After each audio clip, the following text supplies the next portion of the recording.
ঢালিউডের জনপ্রিয় চিত্রনায়িকা অপু বিশ্বাস নতুন সিনেমা দুর্বারে চুক্তিবদ্ধ হয়েছেন।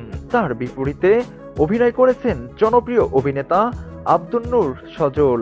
আগামী ১৬ই ডিসেম্বর থেকে সিনেমাটির শুটিং শুরু হবে বলে নির্মাতা সূত্রে জানা গেছে। কামরুল হাসান ফুয়াদের পরিচালনায় প্রথমবারের মতো বড় পর্দায় জুটি বাঁধছেন অপু বিশ্বাস ও সজল।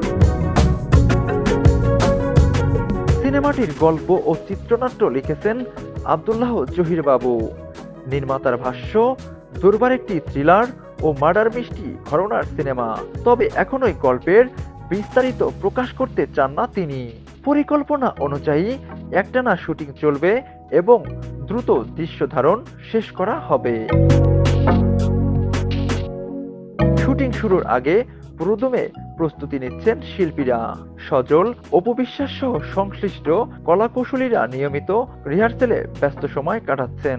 মূল শুটিং এর আগে 14 ডিসেম্বর তাদের নিয়ে একটি আনুষ্ঠানিক ফটোশুট হওয়ার কথাও জানা গেছে।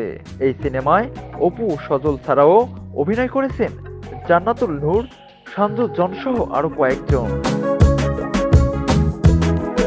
যদি সবকিছু পরিকল্পনা মতো এগোয় তবে আগামী বছরের কোরবানি ঈদে প্রেক্ষাগৃহে মুক্তি পাবে দুর্বার। এদিকে দুর্বারের পাশাপাশি অপু বিশ্বাস আরও নতুন কাজে যুক্ত হয়েছেন।